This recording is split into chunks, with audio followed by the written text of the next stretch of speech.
Hi, welcome you all. Today we are going to study about types of offer. There are 7 types of offer: express offer, implied offer, specific offer, general offer, cross offer, counter offer, and standing offer. Let us first see what is express offer.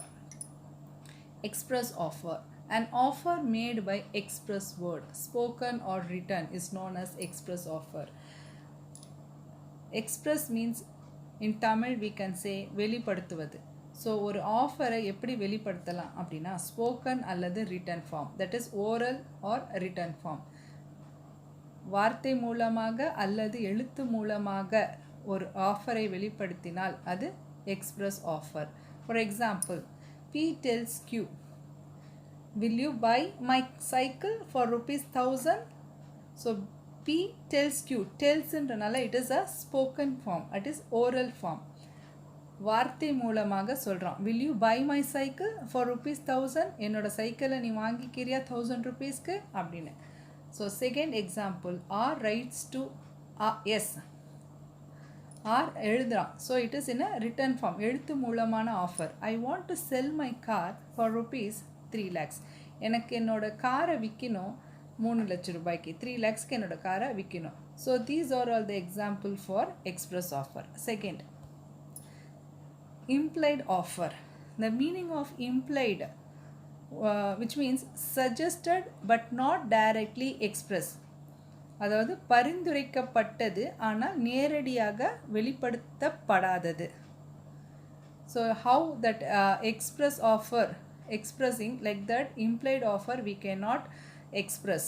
Okay, குறிக்கப்பட்டுள்ளது அப்படின்னு வேணா சொல்லலாம். implied means what? குறிக்கப்பட்டுள்ளது. An offer that is to be inferred or understood from the conduct of the parties or the circumstances of each particular case is known as implied offer. So implied offer எப்போ நடக்கும் அப்படின்னா it is inferred. It is inferred, அதாவது circumstances, சூழ்நிலையை பொறுத்து நம்ம வந்து understand பண்ணிக்கிறதுலையும், inferred that is யூகிக்கிறதுலையும் ஒரு particular கேஸ்க்கும் இது வந்து வேறுபாடாகும். ஸோ இதில் வந்து ரிட்டன் ஃபார்ம்லேயோ ஓரல் ஃபார்ம்லேயோ இருக்காது. இது எல்லாமே வந்து ஒரு conduct of the parties. So 2 பேர் இருக்காங்க, அவங்களோட நடத்திய பொறுத்து இந்த ஆஃபர் இருக்கும். For example, the offer by a cinema theater to screen film is always an implied offer. So cinema theater ஓட ஆஃபர் என்ன? டு ஸ்க்ரீன் த ஃபிலிம், அவனுக்கு மூவி போடணும், அதுதான் வந்து சினிமா தியேட்டரோட ஆஃபர். ஒரு டிக்கெட் வாங்கினா, சினிமா டிக்கெட் வாங்கினாவே அதுக்கு போதும், போய் ஓரலாவோ இல்லை ரிட்டன்லேயோ எழுதி தரணும்னு அவசியம் இல்லை. So that's why we are saying conduct of the parties or circumstances, சூழ்நிலையை பொறுத்து அவங்க நடந்துக்கிறத பொறுத்து இந்த இம்ப்ளைட் ஆஃபர் அமைகிறதே தவிர ரிட்டன்லேயோ அல்லது ஓரல்லையோ இருக்காது. Okay, so for this cinema theatre is one of the example. Bus ticket, even bus ticket also we can take it as one of the examples.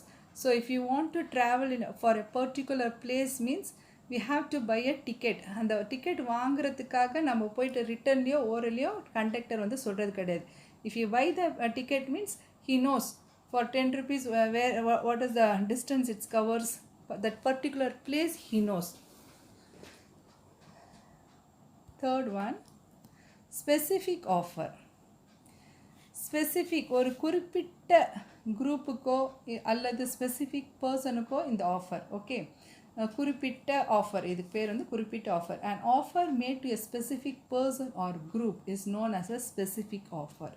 ஒரு பர்சனுக்காக இருக்கலாம், இல்லை ஒரு குரூப்புக்காக இருக்கலாம், அவங்களுக்கு தான் இந்த ஆஃபர் பொருந்தும். For example, an offer by X, a very close friend of Y, to sell his bike to the letter for ₹10,000 is a specific offer.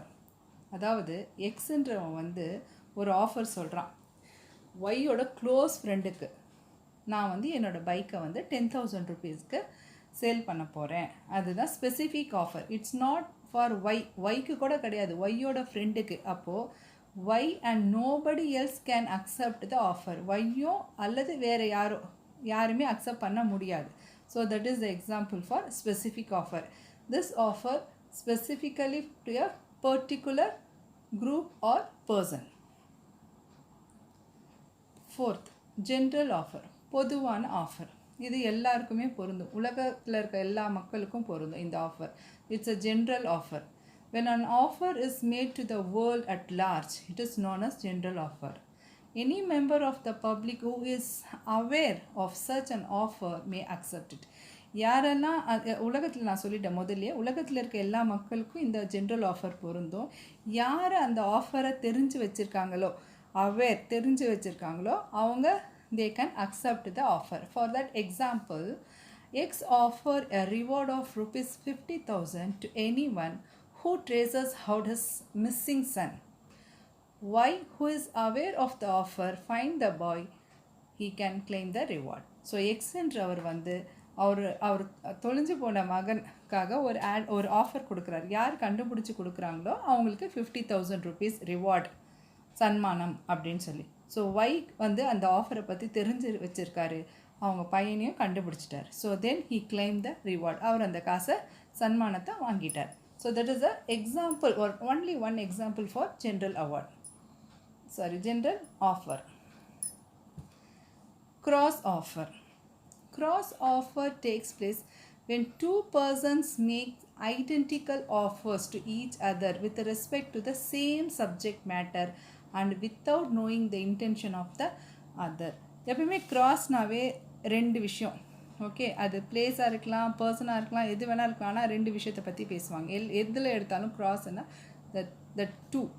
So இங்கேயும் வந்து ரெண்டு பர்சன் இருக்காங்க, ரெண்டு பர்சனும் their offers identical, ஒரே மாதிரியான ஆஃபர்ஸ். ரெண்டு பேரோட ஆஃபரும் வந்து ஒரே மாதிரியான ஆஃபர். ரெண்டு பேருக்குமே தெரியாது நான் இந்த ஆஃபர் தரப்போகிறேன், நீ இந்த ஆஃபர் சொல்ல போகிறேன்றது ரெண்டு பேருக்குமே தெரியாது. Without knowing the intention and the subject is the same matter, ஒரே மேட்டராக தான் இருக்கும். ஃபார் எக்ஸாம்பிள், இங்கே நான் என்ன எக்ஸாம்பிள் கொடுத்துருக்கேன்னா, ஏ பி ரெண்டு பேர்.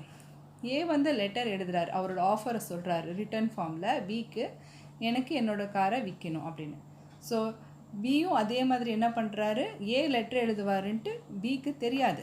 But E also doing the same thing. என்ன பண்ணுறாரு, பி வந்து எனக்கு உங்கள் காரை வாங்கிக்கணும்னு ஆசையாக இருக்குது அப்படின்னு பியும் வந்து லெட்டர் எழுதுறாரு. ஸோ ரெண்டு பேருக்குமே ரெண்டு பேரோட ஆஃபர் தெரியாது. So it's identical offer but the same subject matter. ரெண்டு பேருக்கும் ஒரே சப்ஜெக்ட் மேட்டர் தான். என்னது, கார். சப்ஜெக்ட், இங்கே சப்ஜெக்ட் இருந்தது கார். அந்த காரை ஏக்கு விற்கணும், பிக்கு அதே காரை வாங்கணும். So without knowing the intention of the others, ரெண்டு பேர்த்துக்குமே வந்து அவங்களோட இன்டென்ஷன் என்னன்றது தெரியாது. ஸோ ரெண்டு பேரோட ஆஃபருமே என்னது, சேமாக இருக்குது, ஐடென்டிக்கலாக இருக்குது. So that is cross offer. So A by a letter offer to sell his car to B without knowing A's intention to sell, and before receiving his letter, B to writes to A expressing his willingness to buy A's car. Thus both A and B have only made an identical offer and neither of them has given acceptance. So ரெண்டு பேர்ல ஆனா ஒருத்தர் கண்டிப்பாக acceptance கொடுக்கணும். It is therefore clear there is no binding contract between them. So ரெண்டு பேருக்கும் எந்த விதமான பைண்டிங் கான்ட்ராக்ட்ஸ் கிடையாது, எந்த விதமான இணைப்பு ஒப்பந்தமும் கிடையாது. Okay. Sixth one, counter offer. Counter offer takes place when the person to whom the offer is made, instead of accepting the term of the offer, desire modification of the same. அதாவது ஒரு person வந்து ஒரு offer சொல்கிறார், okay, அந்த offer இப்போ வந்து X Y இங்கே கொடுத்துருக்க example. So same example I tell you. So எக்ஸுன்றவர் வந்து ஒரு ஆஃபர் கொடுக்குறாரு, அந்த ஒய்க்கு கொடுக்குறாரு. ஆனால் ஒய் வந்து அதை அக்செப்ட் பண்ணாமல் அவருக்கு பிடிச்ச மாதிரி சம் மாடிஃபிகேஷன் அந்த ஆஃபரில் சொல்கிறாரு. அது என்னன்றது we will see in the examples. Okay, we are not accepting the offer but we are doing some modification in that offer. Okay, example, X offer is motorcycle to Y for rupees 30,000 and wants Y to pay the full amount within 2 days. So X சொல்கிறாரு, என்னோட motor சைக்கிளை நான் ஒய்க்கு விற்க போகிறேன் 30,000க்கு. அதுக்கு Y வந்து within 2 days full amount pay பண்ணணும். இதுதான் அவரோட ஆஃபர். ஓகே, அதுக்கு ஒய் சொல்கிறாரு, you want to do some மாடிஃபிகேஷனோ, தென் வந்து it becomes a counter offer. So Y சொல்கிறாரு, ஓகே நீ அந்த மோட்டார் சைக்கிளை நான் வாங்கிக்கிறேன், எனக்கு வேணும் தான், வாங்கிக்கிறேன் மீன்ஸ் எனக்கு வேணும் தான், அந்த மோட்டார் சைக்கிள் 20,000க்கு நீ தரணும், பேமெண்ட்டும் எனக்கு 2 வீக்ஸ் டைம் தா அப்படின்னு சொல்லிட்டு ஒரு மாடிஃபிகேஷன் பண்ணுறாரு அந்த ஆஃபரில். ஸோ அதனால there is no acceptance of the offer by Y. So அதனால் அவர் வந்து வாங்கிட்டார் இல்லை அக்செப்ட் பண்ணிட்டாருன்னு அர்த்தம் இல்லை. There is no acceptance of the offer by Y. Y accept பண்ணல and it's only amount to a counter offer. அந்த அமௌண்ட்டு தான் வந்து counter offer. Okay, 7th one, last offer. This is standing offer. A standing offer is of a continuous nature. It is not restricted to a single transaction. It applies to a series of future transaction. So standing offer எப்பவுமே வந்து தொடர்ச்சியாக நடக்கக்கூடிய ஒரு transaction, continuous nature. ஒரே ஒரு டிரான்சாக்ஷனில் முடியக்கூடிய விஷயம் கிடையாது. ஓகேவா? அதுக்கு for example X and edible oil merchant. So oil வியாபாரி, எடிபிள் ஆயில்னால் சமையல் எண்ணெய் வியாபாரி சொல்கிறாரு, offer to supply edible oil to a hotel as and when required for the next 2 years. So ஒரு எண்ணெய் வியாபாரி சொல்கிறாரு, அதுதான் அவரோட ஆஃபர். அவர் சொல்கிறாரு, நான் எடிபிள் ஆயில் உங்கள் ஹோட்டலுக்கு கண்டினியூஸாக 2 years சப்ளை பண்ணுறேன். So there is a continuous transaction is in this standard offer. So ஒரே ஒரு டிரான்சாக்ஷன் மட்டும் நடந்து நிற்க போகிற விஷயம் கிடையாது. It's a continuous 2 years 3 years கண்டினியூஸாக நடக்க போகிற ஒரு transaction. So the offer by X is a standing offer. So அந்த வியாபாரி மெர்ச்சன்ட், எடிபிள் ஆயில் மர்ச்சன்ட் வைக்கிறார்ல offer, that offer it's called standing offer. I think you are all understood. Thank you so much.